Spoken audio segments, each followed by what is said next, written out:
प्यारे सज्जनों, ध्यान लगाने की विधि और उसका तरीका तो आप लोग जानते हैं। आज हम जानेंगे कि ध्यान से क्या क्या लाभ होता है। जिस तरह ध्यान विशेष है, उसी तरह उससे होने वाले लाभ भी विशेष हैं। ध्यान से पहले नंबर पे आध्यात्मिक लाभ क्या होता है, ये हम जानेंगे। प्यारे सज्जनों, ध्यान योग ऐसी कला है जिससे कई प्रकार के लाभ होते हैं, जिसमें से एक आध्यात्मिक लाभ प्रमुख है।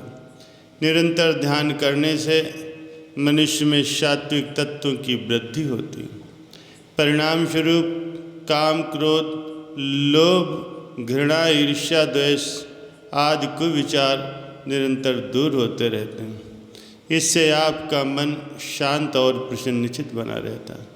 ईश्वर का ध्यान करने से ईश्वरीय गुणों का विकास होता है, जो सभी प्रकार से व्यक्तित्व के विकास में सहायक होता है। ध्यान से संकल्प शक्ति मजबूत होती है, आत्मविश्वास बढ़ता है। ध्यान करने वाला कभी भी हताश और निराश नहीं होता, क्योंकि उसको अपने ईश्वर पर भरोसा होता है। ध्यान से निरंतर ही प्राण तत्व की वृद्धि होती है, जिससे मनुष्य की प्रत्येक इंद्रिय का प्रभाव कई गुना बढ़ जाता है।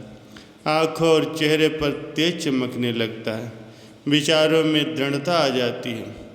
वाणी और दृष्टि में ऐसी सम्मोहक शक्ति विकसित हो जाती है कि कोई भी उस योगी की बात को टाल नहीं सकता। और अधिक क्या कहें, जब योगी योग की उच्च अवस्था में पहुंच जाता है, तो विभिन्न प्रकार की उसे रिद्धियाँ, सिद्धियाँ, उपहार स्वरूप मिल जाती हैं। ये है ध्यान से होने वाला आध्यात्मिक लाभ। अब मानसिक लाभ भी जान लेते हैं। ध्यान से मस्तिष्क की एकाग्रता बढ़ती है, जिससे हर बात को ध्यान से सुनने, हर काम को ध्यान से करने की आदत बन जाती है। स्मरण शक्ति बढ़ती है, जिससे आप लंबे समय तक किसी बात को याद रख सकते हैं। ध्यान से सभी प्रकार के माइग्रेशन को ठीक किया जा सकता है। विचार आचार शुद्ध होने से किसी भी प्रकार के मानसिक रोग के होने की संभावना बहुत ही कम हो जाती है। ध्यान से बढ़ी हुई एकाग्रता का उपयोग करके आप टेलीपैथी जैसे अतीन्द्रिय प्रयोग कर सकते हैं। मानसिक शक्ति के बढ़ने से दूसरों को आकर्षित करना, अपना प्रभाव डालना आदि कार्य बड़ी आसानी से किए जा सकते हैं। सम्मोहन का प्रयोग भी ध्यान द्वारा बढ़ी हुई मन शक्ति पर निर्भर करता है, किंतु इन शक्तियों का उपयोग केवल सद्विचारों की स्थापना और कुविचारों के उन्मूलन के लिए ही होना चाहिए। ध्यान से होने वाले शारीरिक लाभ भी जान लेते हैं। ध्यान संपूर्ण रूप से मानसिक प्रक्रिया है, लेकिन जो लोग ध्यान के अच्छे अनुभवी होते हैं, वो ध्यान से किसी भी प्रकार का लाभ ले सकते हैं। सबसे पहले तो ध्यान की पूर्व तैयारी में आपको आसन प्राणायाम का अभ्यास करना होगा, जिससे शारीरिक और मानसिक लाभ अवश्य ही होंगे। जब ध्यान का अच्छा खासा अभ्यास हो जाता है, तो संपूर्ण प्राण ऊर्जा का वो प्रयोग कर सकता है, जिससे शरीर के क्षतिग्रस्त अंगों को ठीक किया जा सकता है। इस प्राण शक्ति में इतनी शक्ति होती है कि मनुष्य अपने शरीर को पत्थर के जैसा मजबूत बना सकता है। बिना थके लगातार वो दौड़ सकता है। बिना थके दिन रात काम कर सकता है। कई कई दिनों तक बिना खाए रह सकता है। हर बार को सहन कर सकता है। इसके अलावा भी बहुत से लाभ हैं जो कि शास्त्रों में वर्णित हैं। और ध्यान से भौतिक लाभ क्या क्या होते हैं, उसको भी जान लें। भौतिक लाभ अर्थात समाज, परिवार, धन, सफलता में सर्वाधिक लाभ होता है। ये सभी लाभ भौतिक लाभों से ही संबंधित हैं। अतः सभी ध्यान करेंगे तो सभी के विचार पवित्र होंगे, जिससे घर, परिवार, समाज और देश में शांति आएगी। आपका व्यक्तित्व का विकास होगा। लोग आपको अधिक पसंद करेंगे। इससे सफलता के आसार बढ़ जाएंगे। कुल मिलाकर ये कहा जा सकता है कि ध्यान से धरती पर स्वर्ग का अवतरण संभव है।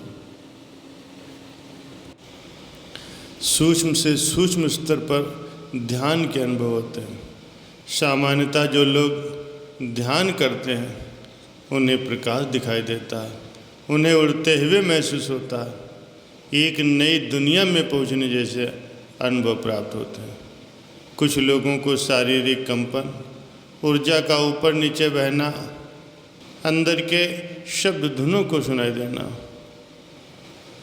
परंतु और भी बहुत से ऐसे अनुभव हैं जिन्हें एक सच्चा साधक ही अनुभव कर सकता है। जब हम अनुभवों को किसी चमत्कार से जोड़ने लगते हैं, हमारी संपूर्ण ऊर्जा ध्यान से हटकर इन अनुभवों पर केंद्रित हो जाती है।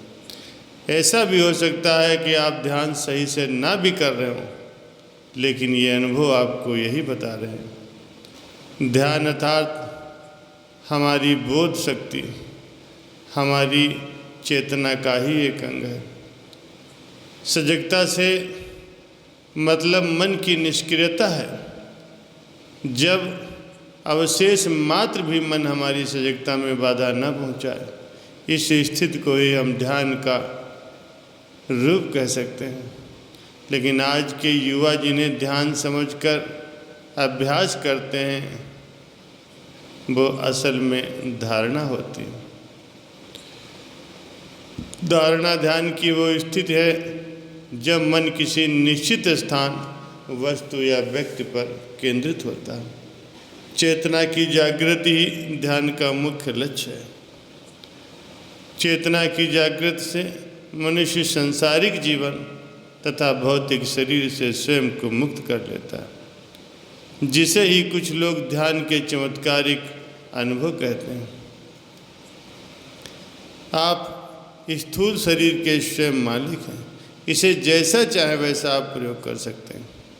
आत्मा भी परमात्मा का ही एक स्वरूप है, उसी का अंश है। ध्यान करना और ध्यान के अनुभव मात्र आपको उस नितांत सत्य का भान कराते हैं जिससे आप स्वयं को साध पाते हैं। बाह्य और आंतरिक जीवन में उलझे बिना परम सत्य को आप जान पाते हैं। जब ऐसा हो जाता है तो आप हर निर्जीव और हर सजीव प्राणी में उस परमात्मा को ही देखने लगते हैं।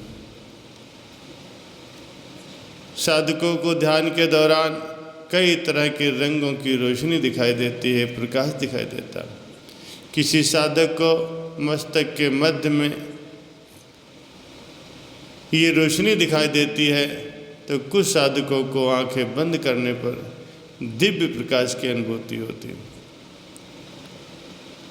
ये जो अलौकिक प्रकाश है उसे हम दिव्य प्रकाश अर्थात आत्मा का प्रकाश भी कहते हैं।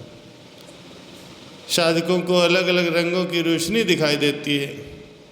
ये सभी रोशनी 5 तत्व पृथ्वी, जल, अग्नि, वायु और आकाश से संबंधित है। कुछ अनुभवी साधकों का मानना है कि ध्यान में दिखने वाला नीला रंग आज्ञा चक्र था जीवात्मा का प्रतीक है। पीला रंग जीवात्मा का प्रकाश है।